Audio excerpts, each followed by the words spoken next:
이제 46회 객관식에 이어서 실무 수행평가 문제를 보겠습니다. 자, 이 회사는 회사 명이 코코전자고요. 가정용 전기밥솥을 제조하고 있는 회사입니다. 그리고 이제 법인기업이에요. 그러니까 제조업을 운영하는 법인기업이란 뜻이고요. 이 회사가 판매하는 제품의 품목은 전기밥솥이다. 이렇게 보시면 되겠어요. 그래서 아래쪽에 입력 시 유의사항 잠깐 살펴보면요. 부가세랑 관련된 거는 메인 매출에 넣고요. 부가세랑 관련이 없으면 일반 존표에 입력하고요. 타계정과 관련된 적용은 8번 타계정을 걸으라고 하는 것을 말하는 거고요. 채권이나 채무 또는 예금과 관련된 관리 대상의 계정은 반드시 거래처 코드를 입력하시고 자금 관리 요거는 어음을 얘기하는 거예요. 어음 F3 어음 등록하고 어음 반제하고요. 그리고 비용이 제조와 관련된 거는 500번대로, 판관비랑 관련된 건 판관비로, 그리고 나머지 등록된 과목 중에 적절한 과목을 선택해서 여러분 계정 과목을 사용해 주시면 되는 게 기출 시험 볼 때 유의사항이에요. 똑같습니다. 자, 그러면 문제를 하나씩 좀 볼게요. 첫 번째 문제는 거래 자료를 입력하는 게 12점짜리인데 이 거래 자료는 일반 전표랑 관계가 있는 것도 있고 메인 매출하고도 관계가 있는 게 복합적으로 있을 거예요. 자, 보시면 3만 원이 초과되는 거래 자료를 입력한대요. 지금 보니까 배추를 100포기를 50만 원 주고 지금 사왔거든요. 날짜는 2월 25일이고 이정민이라는 개인에게 계좌번호가 있습니다. 그럼 배추를 샀대. 자, 이 회사는 전기밥솥을 판매하는 회사인데 배추를 왜 샀지? 읽어봐야 되겠네요. 그 다음 장 페이지. 자, 금액이 좀 크다 보니까 은행으로 계좌이체를 했네요. 잘했어요. 왜냐면 계좌이체를 하면 50만 원이든 5천만 원이든 그게 진짜 비용이라고 하는 걸 인정받을 수 있기 때문에 3만 원 초과됐다 할지라도 아무리 영수증 같은 걸 받고 있고 세금 계산서나 법정 증빙이 없다고 해도 이체한 증명이 있기 때문에 그것은 가산세가 부과되지 않았던 거죠. 자, 그럼 자료 설명을 좀 보니까 왜 배추를 샀느냐? 아, 본사 사무실 직원 식당에서 배추로 김치 해 먹으려고 샀네요. 그러면 직원들을 위한 거니까 뭐예요, 결국? 복리후생 비용. 그 다음 두 번째는 이 구입 대금을 은행으로 이체한 송금 명세서래요. 자, 증빙이 뭔지를 설명해 준 거고요. 자, 우리가 해야 할 일은 회계 처리하는 거죠. 첫 번째, 거래 자료를 입력한다. 두 번째, 경비 송금했으니까 송금 명세서를 만든다. 단, 영수증 수치 명세서는 뭐 하지 말아라. 얘만 하면 안 된다. 자, 두 개 하는 건데요. 관련된 거래는 일반 전표에 입력을 해야 되겠죠. 부가가치세하고는 좀 관계가 없기 때문에. 우리 지난 시간에 46회 우리 프로그램까지 다 실행을 해놨고요. 자, 그것에 이어서 이제 분개하는 거 한번 해보겠습니다. 자, 일반 전표로 들어가시고 본 거래가 일어난 날짜는 지금 2월 25일이에요. 자, 차변에 우리 복리후생비 중에서도 판관비 복리후생비죠. 사무직과 관련된 식사를 제공하기 위해서 제출된 비용이니까. 자, 50만 원, 그다음에 대변에. 우리가 지금 예금으로 이체했다고 그랬어요. 그리고 하나은행으로.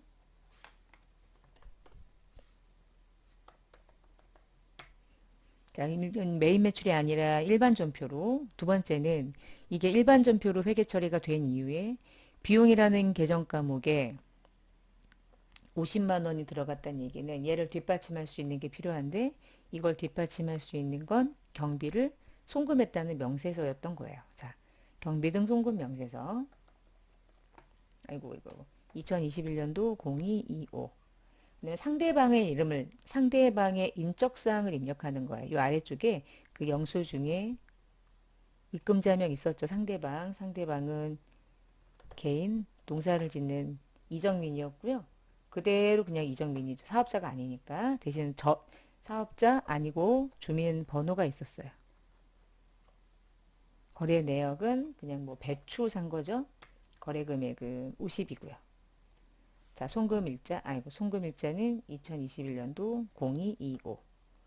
그 다음에 상대방 계좌가 국민은행으로 돼 있죠. 상대방 계좌, 그 상대방 계좌번호.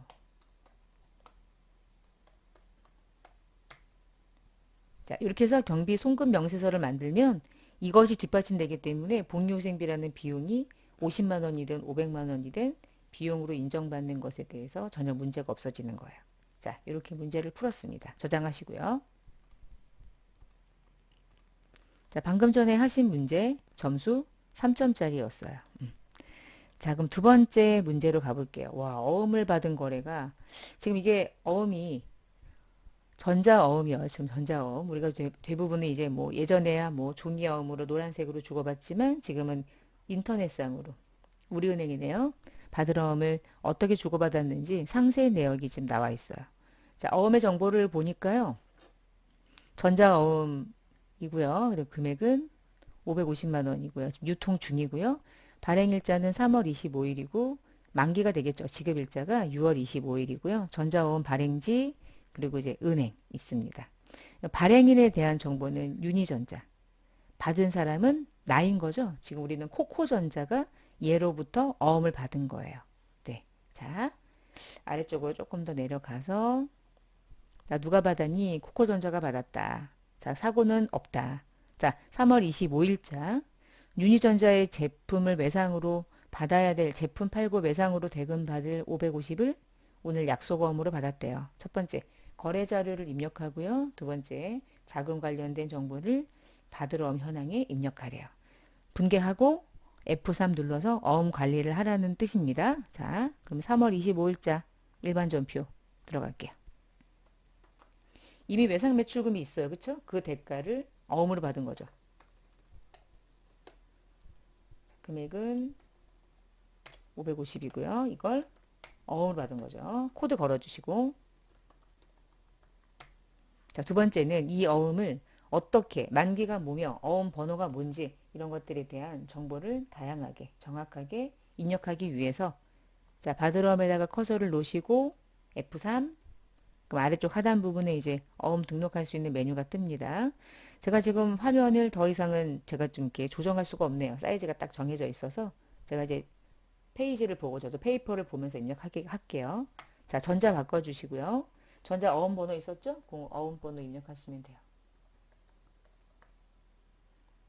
02 잠깐만 이렇게 놓고 아이고 아이고 아이고 02 몇 개인지가 안 보이네요. 02 5개예요. 02 5개 9041. 네, 그 다음에 상대방이 직접 발행했고요. 만기는 2021년도 06259.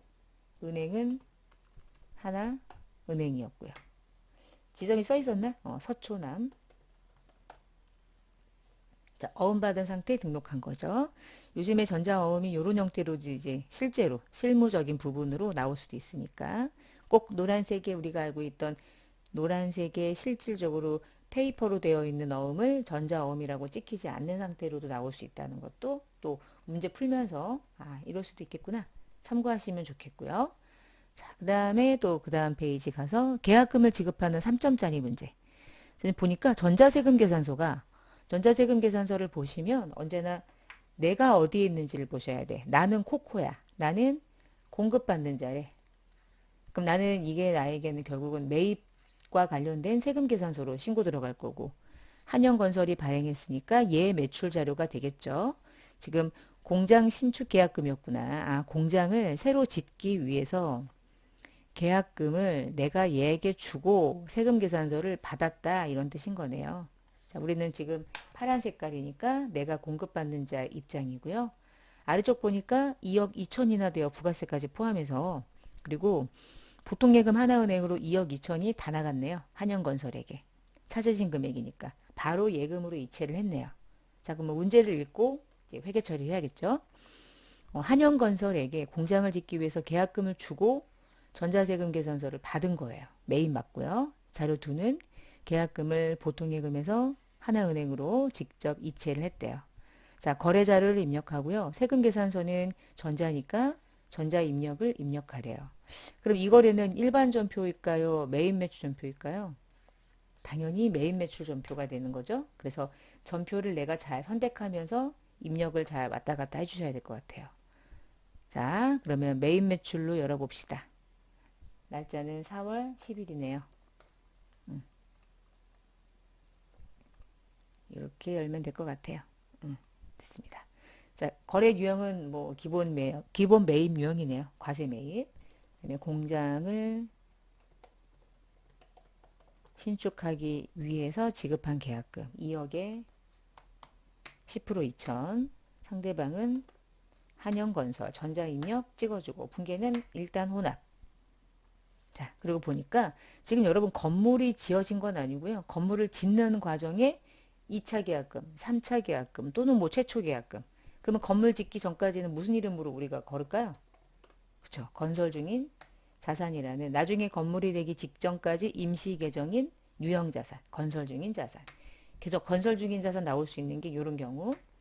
대변에 보통 예금으로 2억 2천이 나갔는데 여기서 엔터 치고 그냥 잊어버리면은 이 문제 너무 열심히 했는데 거래처가 예금에는 반드시 관련된 은행을 걸어줘야 되거든요. 거래처.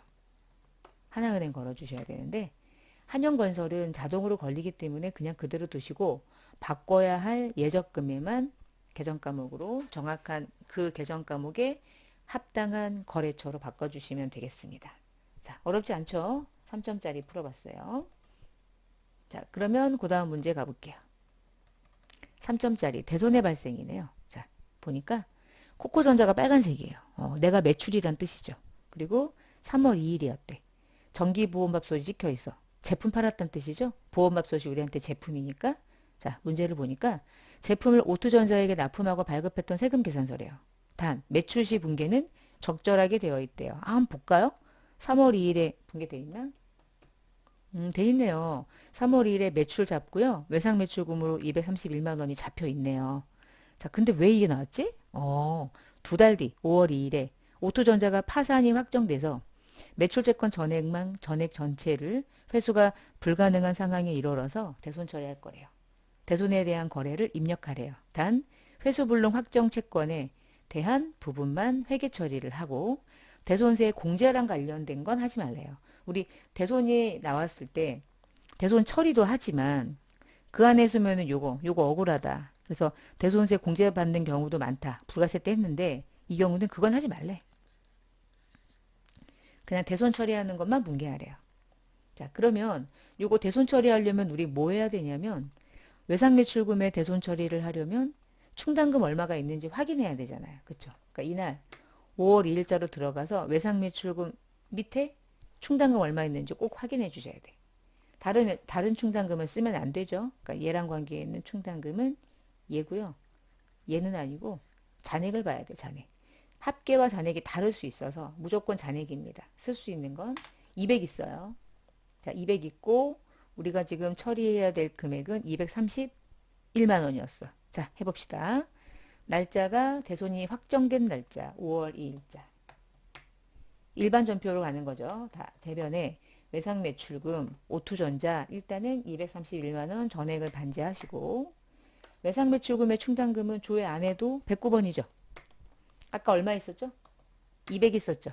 그럼 나머지는 대손 상각비라는 판관비. 매출 채권에 대손 처리하는 비용이니까. 이렇게 해서 네 문제 12점 하나당 3점씩 해서 입력했고요. 두 번째 해볼게요. 이제 자, 이게 끝나고 나면 부가세랑 관련된 문제 25점 정도고요. 1번 문제 4점짜리네요. 자, 과세 매출 자료고 전자세금 계산서를 발급하는 거고요. 나는 코코전자고 상대방은 기남전자. 5월 20일이고 1200에 120. 카니발 9인승. 뭐지? 코코전자가 카니발을 파는 건 제품이 아닌데. 자, 문제.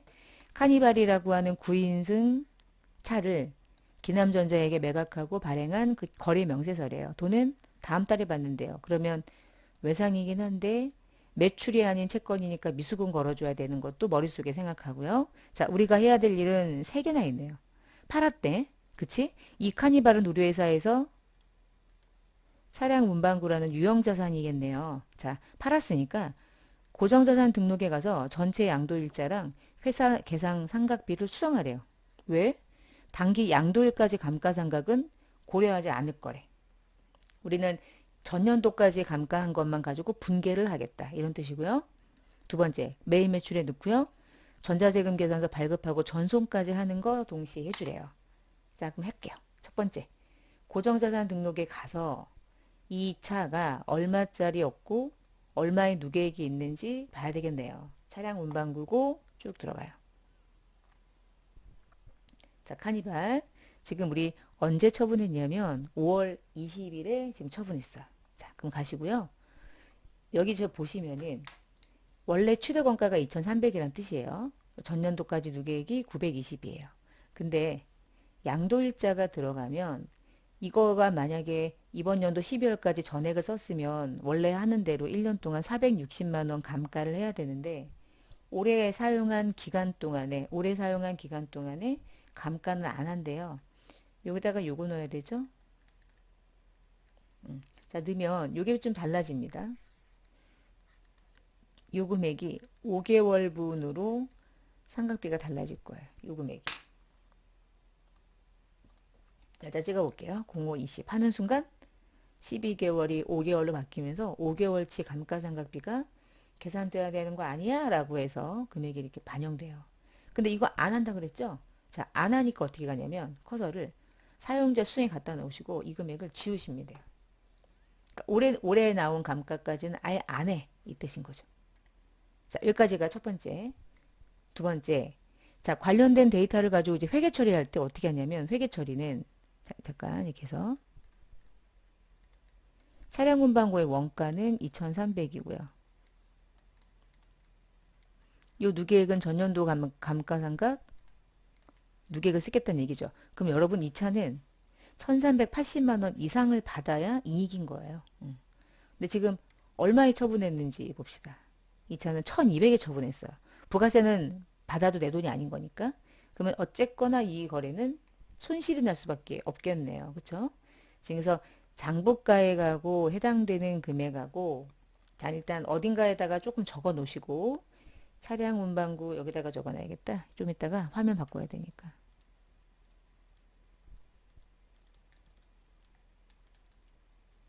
누계액은 920. 자, 두 번째 자료 회계 처리할 자료 찾았고요. 이제 우리 메인 매출 들어가 볼게요.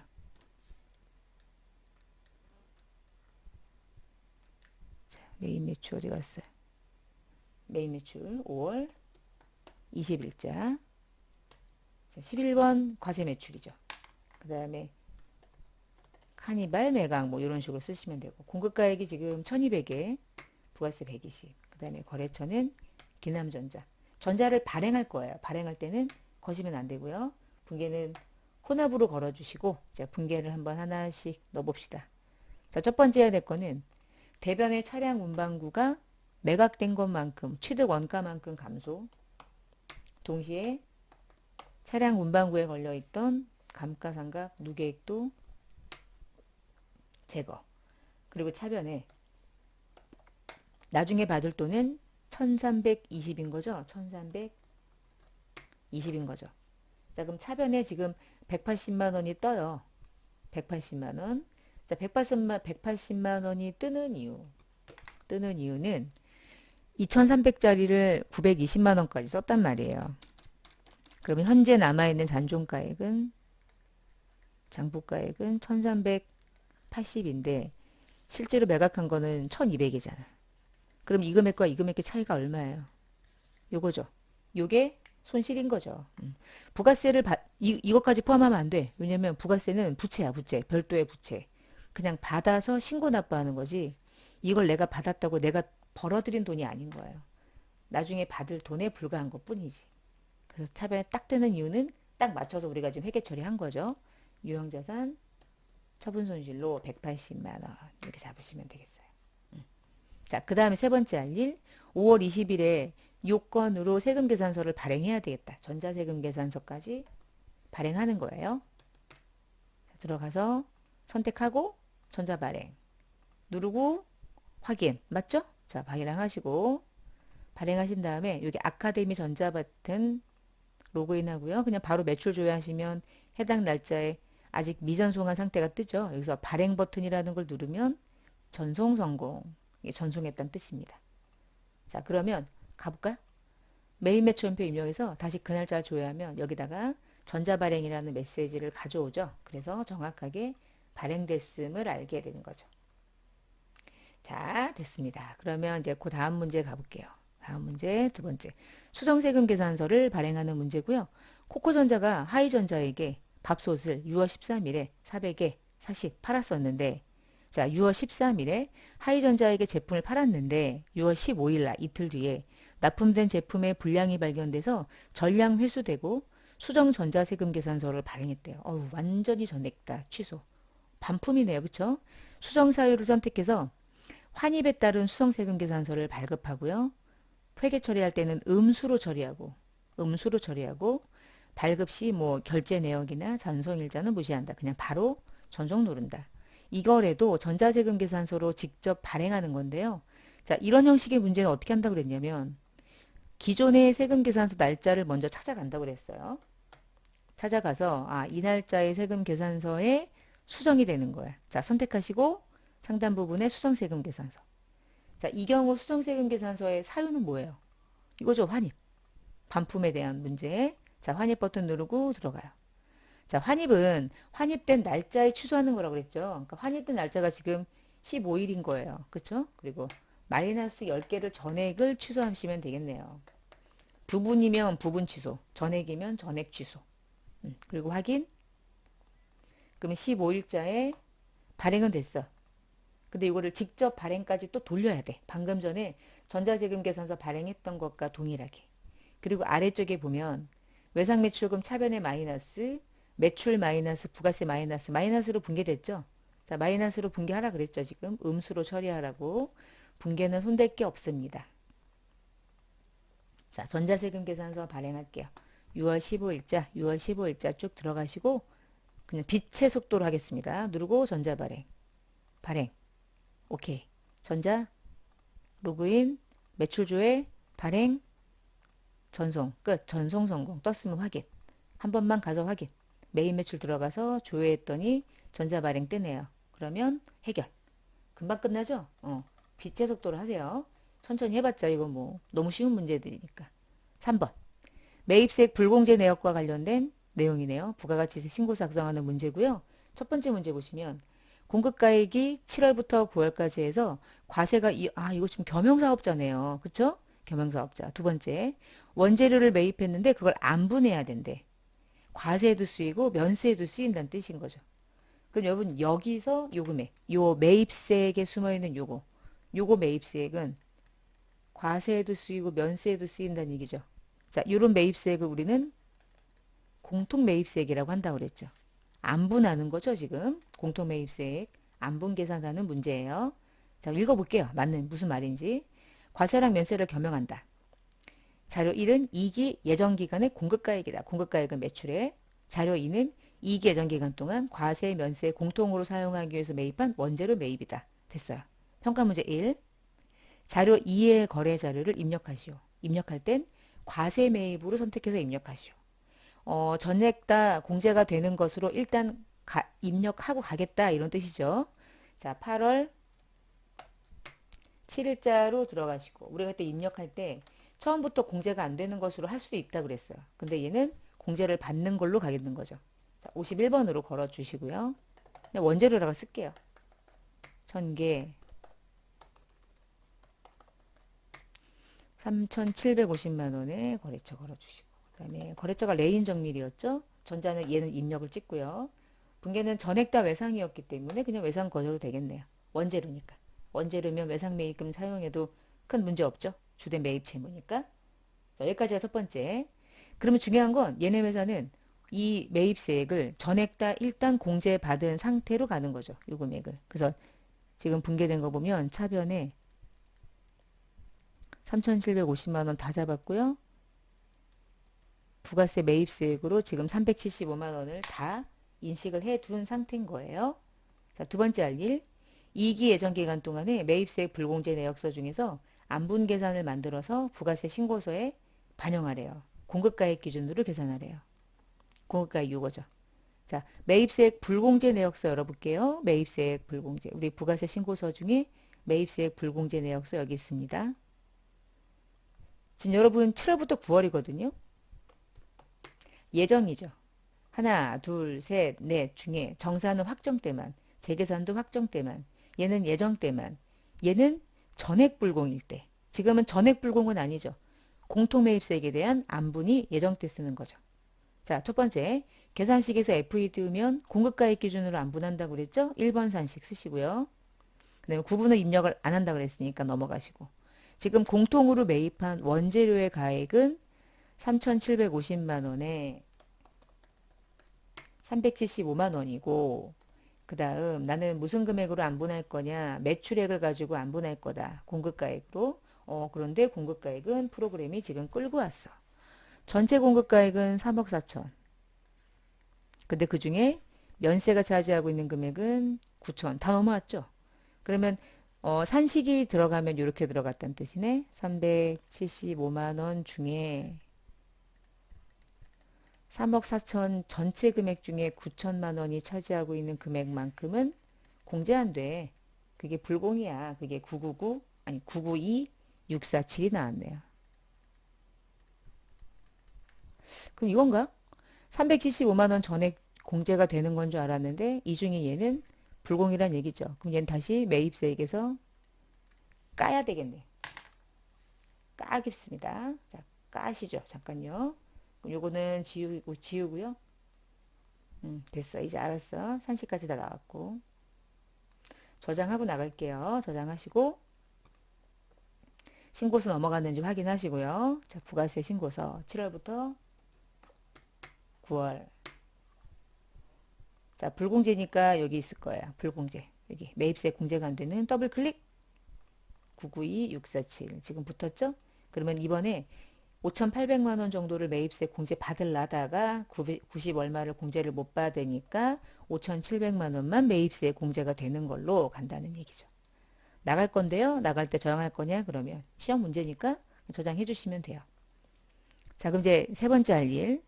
공통매입세액 안분 계산에 따른 회계 처리를 마지막 마무리 9월 30일자로 가래요.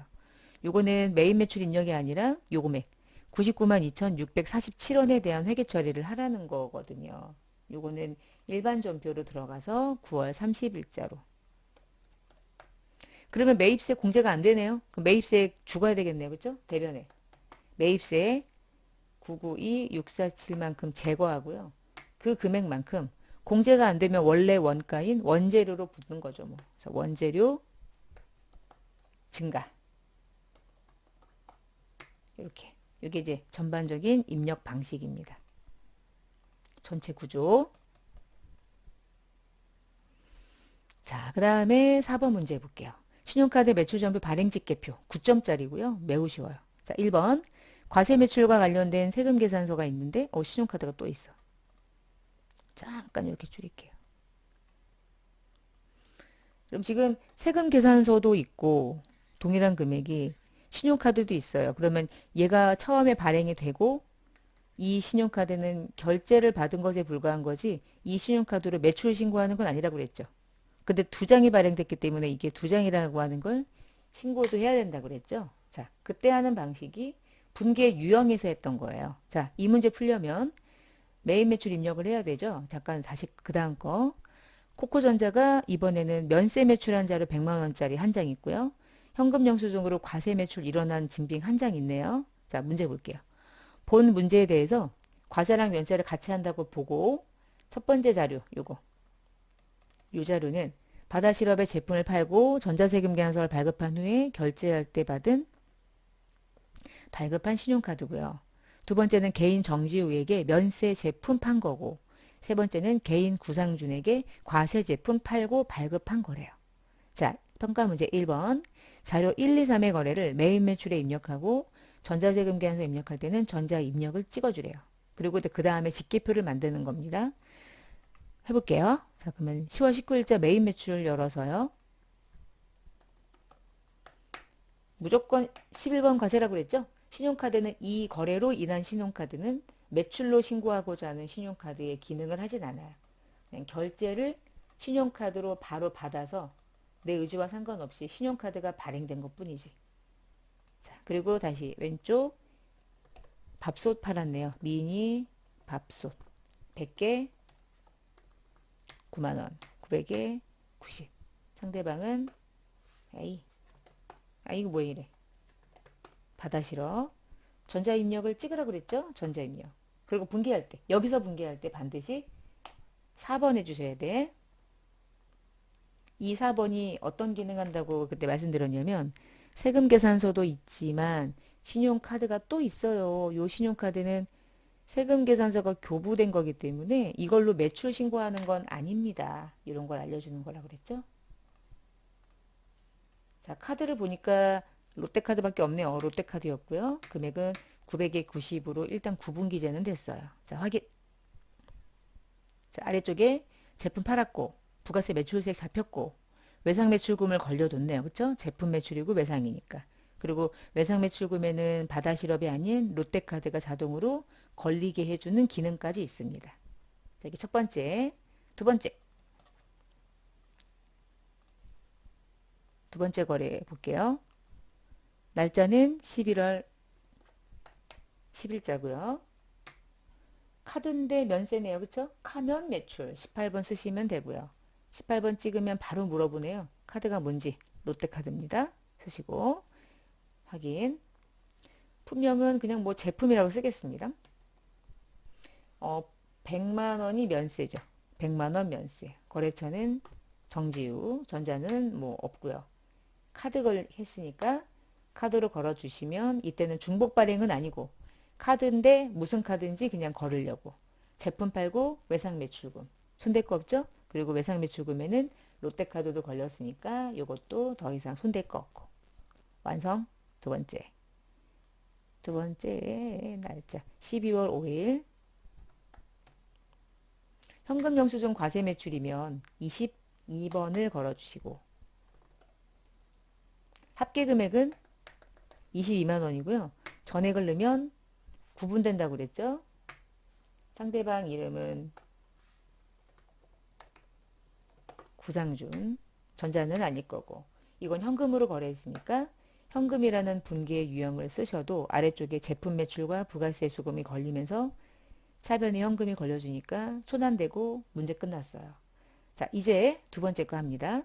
이 기간에 신용카드 매출 전표 발행집계표를 작성하세요. 자, 발행집계표는 내가 작성할 필요가 없는 게 전표를 입력하셨다면 자동으로 만들어져요. 자, 발행집계표 기간은 10월부터 12월.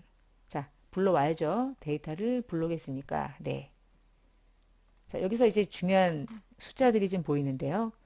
신용카드인데 과세 매출 하나, 현금 영수증인데 과세 매출 하나, 신용카드인데 면세 매출 하나, 하나, 세 건인데요. 그 세 건 중에 얘 990만 원은 신용카드로 매출 신고하고자 하는 게 아니라 세금 계산서가 기존에 있다고 하는 게 중요한 거죠. 그래서 다시 이게 이 중에 세금 계산서나 계산서가 발급된 게 990이 있다. 그러면 이 990은 세금 계산서로 신고하는 매출에 불과하니까 신용카드 매출은 아니야 라는 걸 알려줬던 거예요. 뭐 다 작성이 됩니다. 왜 완벽하냐면 손댈 거 없어요. 손댈 일도 없고요. 전표를 제대로 넣었기 때문에 신용카드 매출 전표 집계표가 틀리고 싶어도 틀릴 일이 없어요. 자, ESC 하면 아무런 메시지가 안 떴다. 그러면 자동 저장. 자, 부가세 신고서 열어볼게요. 10월부터 12월. 어디에 붙었을지 상상해 보세요. 일단 신용카드인데 과세 매출은 여기 붙었고요. 아니, 현금 영수증인데 과세 매출은 그 다음에 990이 여기 붙은 거예요. 900에 90. 원래 있는 금액에 900과 90이 얹어진 거죠. 그러면 신용카드로 매출 신고하는 건 결국은 두 장 중에 요거죠? 요게 이렇게 들어간다 그랬죠. 여기에는 900과 90은 세금 계산서가 주된 매출 자료가 될 뿐이에요. 신용카드는 결제받은 걸 증명해 주는 것에 불과하고. 그럼 100만 원짜리는 어디 있지? 100만 원짜리는 면세 매출이었죠. 면세 매출은 여기 숨어 있는 거야. 과세 표준에. 눌러보면 원래 100만 원 말고 2억 3천이 있었나 봐요. 100만 원이 포함돼서 이렇게 움직인 거예요. 그냥 눈으로 보시면 되고요. 이것을 여러분이 뭐 수정하거나 하실 것도 사실은 없으세요. 자, 하시고 나갈 때 저장만 그냥 예쁘게 좀 눌러주시면 되겠습니다. 자, 이렇게 해서 자, 이번 시간에 이렇게 부가세에 관련된 거래 자료까지 부가세 신고서와 관련된 25점까지 같이 풀어봤어요. 그 다음 시간에 우리 결산부터 해서 소득세, 연말정산까지 같이 해볼 겁니다. 자, 이번 시간 여기까지 하겠습니다. 부가세 관련된 신고 만드는 부속 신고서까지. 다음 시간에 뵙겠습니다. 감사합니다.